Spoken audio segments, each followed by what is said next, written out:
So now I would request the chairperson of this lecture, Professor Vimlendra Kumar, to please come over and give his presidential remarks.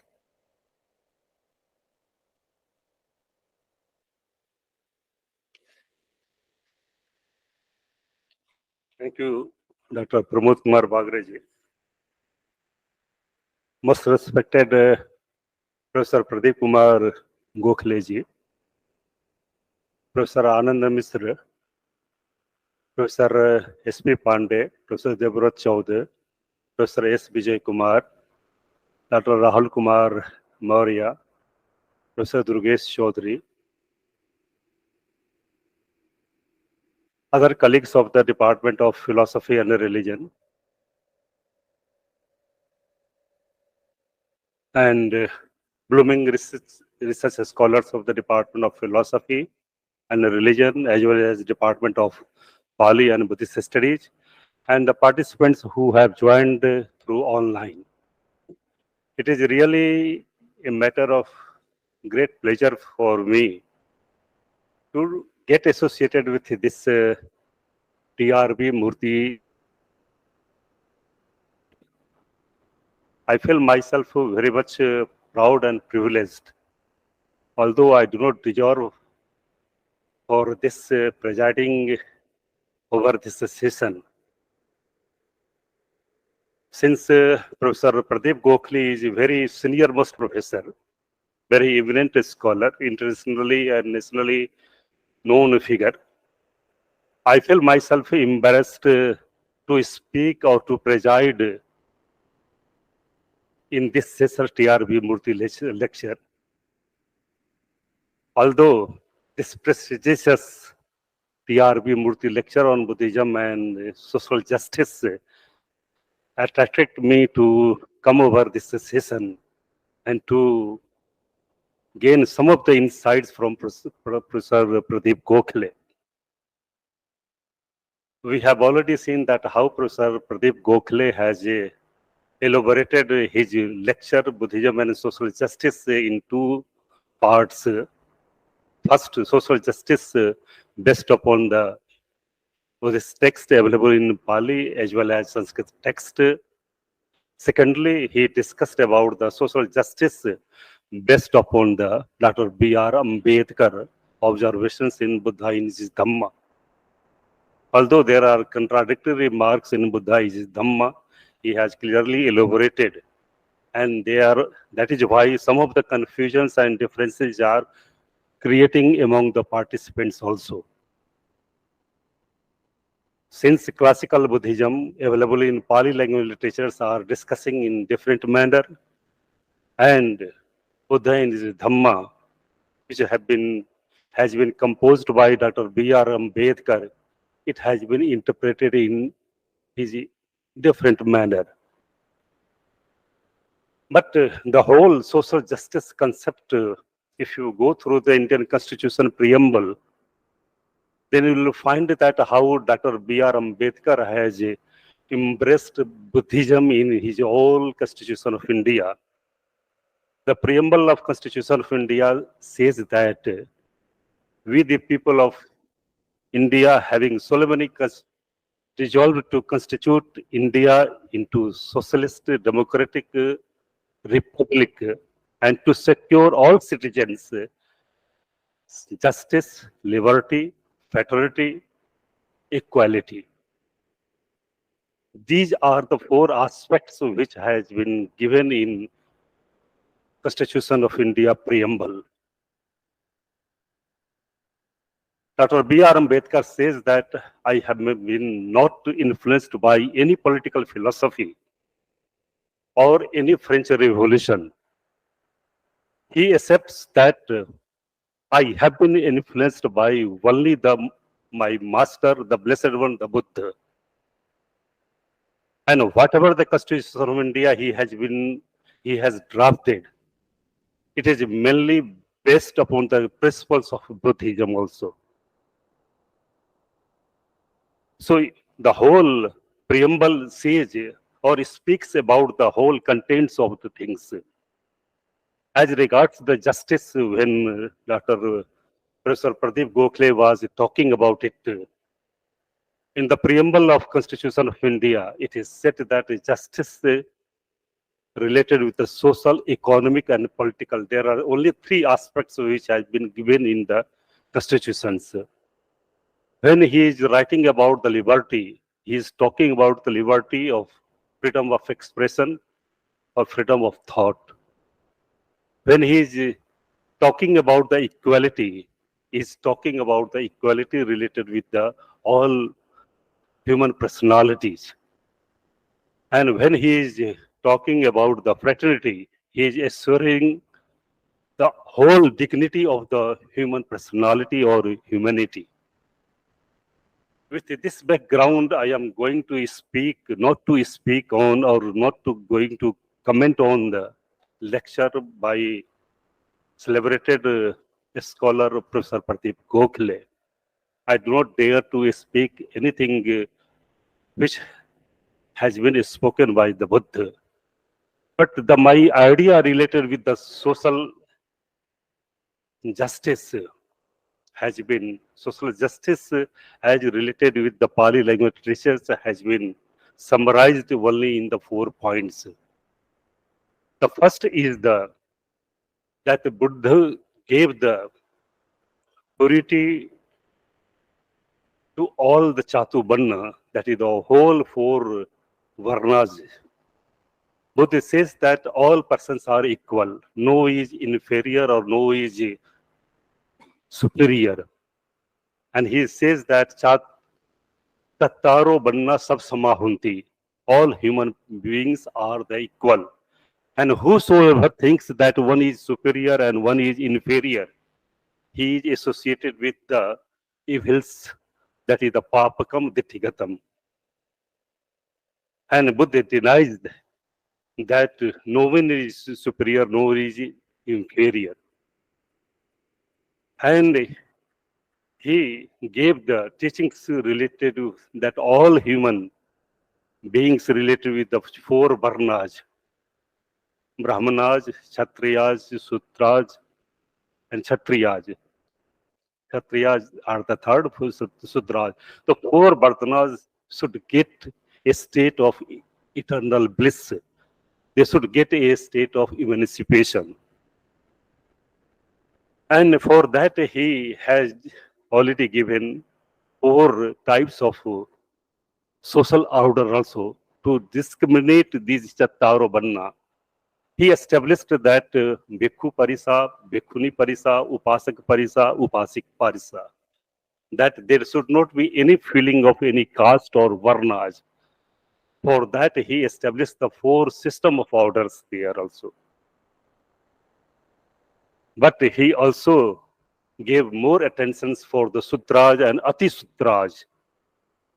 And we find descriptions in the Pali text as well as in the Jatakas, that and in from the commentaries of the Jatakas, that how he has given much attention towards the upliftment of the Sutras and Ati Sudras. The second aspect related with, I am not going to, much has been said by Professor Pradeep Gokhale, that how Buddha talks about in Asalayan Sutta, Madhura Sutta, and in Sutta Nipat, Masatti Sutta, how he discusses about all things. And he says that all, just like the small rivers coming into a single river, that is the sea, in the same way, the all castes are coming into single river called as, that is the humanity river. So that is the concept of our Buddha. I am not going to discuss much about it.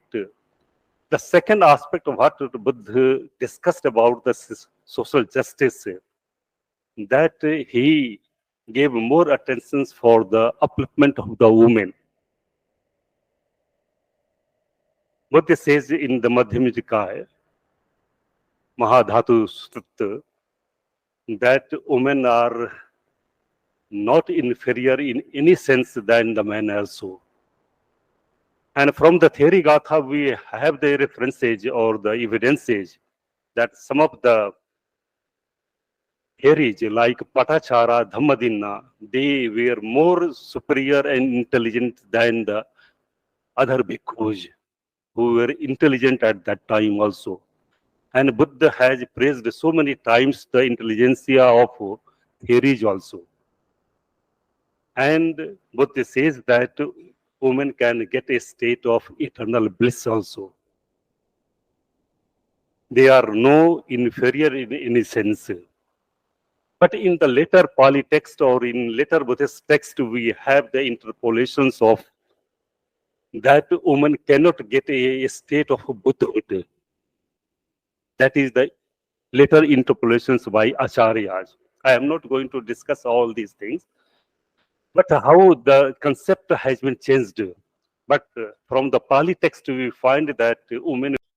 Now, in the present context, when we are talking, this justice is the realization of the that how the close relations between the living phenomena, that how the people who are living, how they are closely related with our other living beings as well as nature and environment.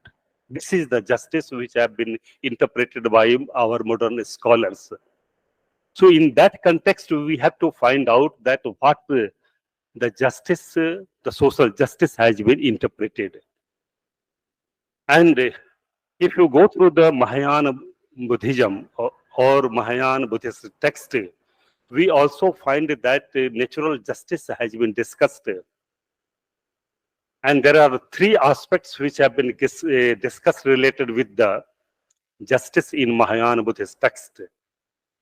First of all, Mahayana Buddhist text says about justice that it is the balance, mental balance for getting a state of eternal bliss. How the cognition with the living things can be attained with the spiritual attainment. So meditation has been given in the our Mahayana Buddhist text that how we can balance our mental aspect of the things, how we can behave with other things also. Buddha always talks about the intention and behavior. Whenever he talks about the intention, it is called as Chetana. That is why Buddha says that Chetana ham bhikkhave kammam vadami chetitva kai kammam vachi kammam mano kammam. And whenever he talks about the behavior, he talks about that how the Dana Parvita, Sil Parvita, Shanti Parvita, Piya Parvita, Dhyan Parvita, Pragya Parvita, perfections can be attained. And this can be attained and through the meditations. There are 40 subjects of meditations in our Pali text also. And in Das Bhumik Sutra, there are 10 stages of meditation through which one can get a state of eternal bliss or nirvana. So in Mahayana Buddhist text, justice is the realization of the mental balance in between the nature, things, and the environment. The second aspect of the natural justice which has been discussed, that how we are overcoming with the kleshas. Kleshas are those immoral factors which are darkening or blackening our consciousness. How they are dark, giving kleshas or suffering or mind also. These kleshas are nothing but they are called as abhijja or avidya. Avidya is the main root, we can say. And avidya is the main root for kleshas and how kleshas can be removed also. The third aspect related with our justice, which is available in Mahayana Buddhist text, that is called as bodhicitta, and how this bodhicitta can be attained. And in Nagarjuna Bodhicharya avatar, Acharya Santi Dev has discussed that there are two aspects of the bodhicitta, Paramartha bodhicitta and Samvriti bodhicitta. Through the Paramartha bodhicitta, there is a cognizance of the things that all things are subject to impermanence, all things are subject to suffering, and all dhammas are subject to soulless. In another way, it is the realization of emptiness. And second aspect, that is the Samvriti Bodhisattva, Samvriti Bodhicitta.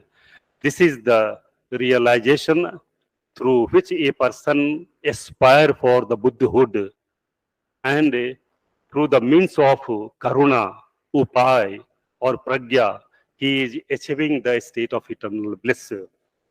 So this is the nature, and whenever Professor Pradeep Gokhale was discussing about the how in Madhyamakarika, Acharya Nagarjuna has discussed about the three aspects of the Pratitya Samutpada. And whenever we are talking about the justice, this law of dependent originations comes very significant. And there are three aspects, that is the Niso Bhavata, Idam Pratitya, and Asray, Praspar Asrayata. There are three aspects. Out of the three, this Praspar Asrayata, that dependent on each other, that man, nature, and environment, both these three are causally related with each other. Man cannot live without the nature, nature cannot live without the environment. Whenever we understand that these three are causally related with this, there is a natural justice or social justice related with these. So there are some of the things which I wanted to share with you all related with the justice, but the time has up for me.